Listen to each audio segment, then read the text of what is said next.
Qual vai ser o assunto de hoje? Princípios na construção da classificação nacional de atividade ou de atividades econômicas do Brasil, né? Estou utilizando um documento base que está me ajudando na construção desta playlist sobre economia brasileira na prática, né? Bom, primeiro, os primeiros vídeos serão totalmente teóricos, lógico, né? E eu estou utilizando um documento do IBGE, que é público, você pode colocar aí no Google, que é esse aqui, ó, Classificação Nacional de Atividades Econômicas, CONCLA, Comissão Nacional de Classificação, versão 2.0. Esse documento aqui do IBGE, ele traz, né, no seu sumário ali uma introdução, natureza e escopo da CNAE, que chama CNAE, Classificação Nacional de Atividades Econômicas, também conhecido pela sigla CNAE. Estrutura e sistema do código CNAE. E hoje eu quero tratar sobre princípios na construção da CNAE. Terei que gravar 2 ou 3 vídeos, acho que 2, porque é um texto bem longo. Este texto começa na introdução, ou seja, o histórico, usos da CNAE, gestão da CNAE, padronização internacional, revisão de 2007. Se não me engano, foi em 1995 quando começou o seu uso, né? E aí são vários tópicos nesse arquivo aqui, tá?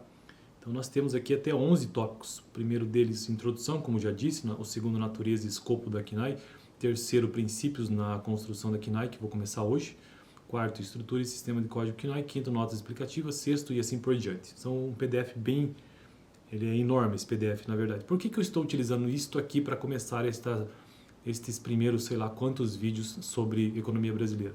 Porque entendo ser aqui a base para se entender os diversos setores e áreas da economia brasileira. Uma vez que todos os dados da economia que existem nesse país, pelo menos os mais importantes, vêm do IBGE e o IBGE utiliza então a Classificação Nacional de Atividades Econômicas.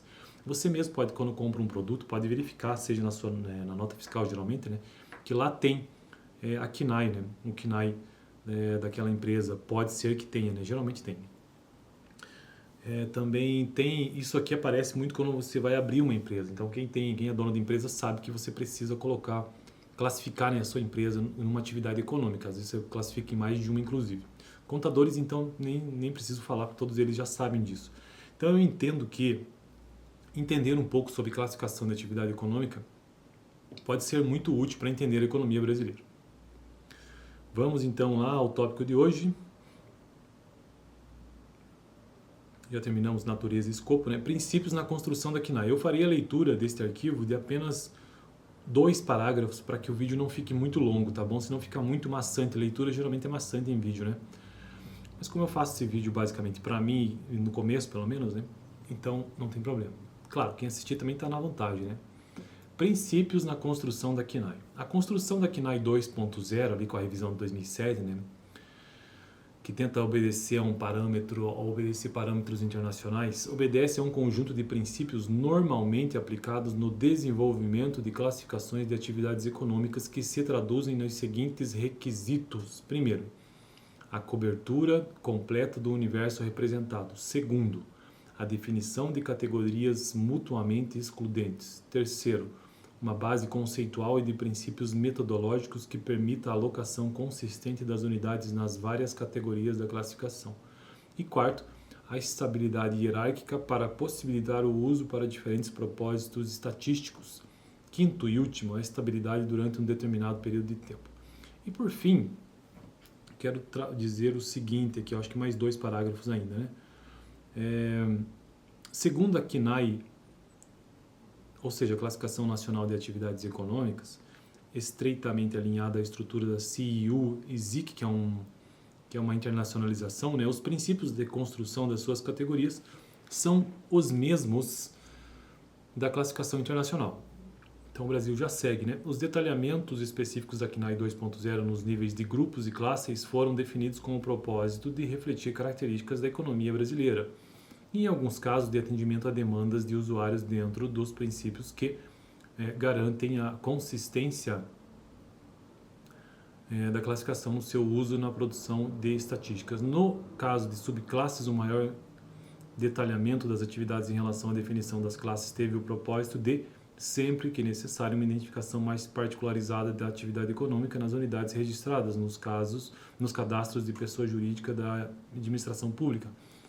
CNAE tanto é para a administração pública como privada, sobrepondo-se a este objetivo aos critérios de definição das categorias de classificação para fins estatísticos.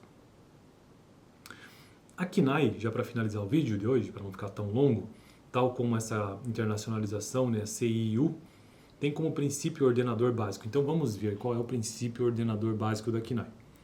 Tem como princípio ordenador básico o grupamento de unidades em atividades detalhadas com base em similaridades na produção. Então o agrupamento dessas unidades, o ordenamento, a ordenação básica, tem relação com as similaridades. Nossa, hoje estou com a dicção muito ruim porque está muito frio aqui, cara, Curitiba. Hoje é dia 12 de agosto de 2024, está um frio e eu estou de bicicleta hoje. A aplicação desse critério, contudo, não é rígida. Há casos em que o grupamento de unidades se dá em função de outros critérios, como, por exemplo, a natureza ou o uso dos produtos produzidos. Ainda que na revisão de 2007 da KNAI, né, ou seja, o KNAI 2.0, se tenha procurado aplicar o critério da similaridade de processo de produção de forma mais consistente, em alguns casos, a necessidade de continuidade, isto é, de comparabilidade com a versão anterior de classificação e de atendimento de demandas de usuários, sobrepõe-se à aplicação mais rígida deste princípio. Bom, então vou parar por aqui, que senão esse vídeo fica muito longo para um assunto denso desse, né? No próximo, quero continuar verificando a combinação dessas atividades e esses princípios. Vamos ver se eu finalizo, serão vários parágrafos. Beleza? Então, todo sábado eu tento gravar aqui no canal algum vídeo, por enquanto utilizando esse livro, texto do IBGE, mais um vídeo sobre a economia brasileira, ou a economia real mesmo, né? Primeiro eu preciso construir essa base antes de avançar para os setores, entendendo minimamente isso daqui. Fico por aqui, então dá uma olhada no vídeo anterior, caso você queira, eu vou deixar aqui no final, onde eu tratei sobre natureza e escopo da KNAI, já acho que foi a parte 2 ou 3. Valeu!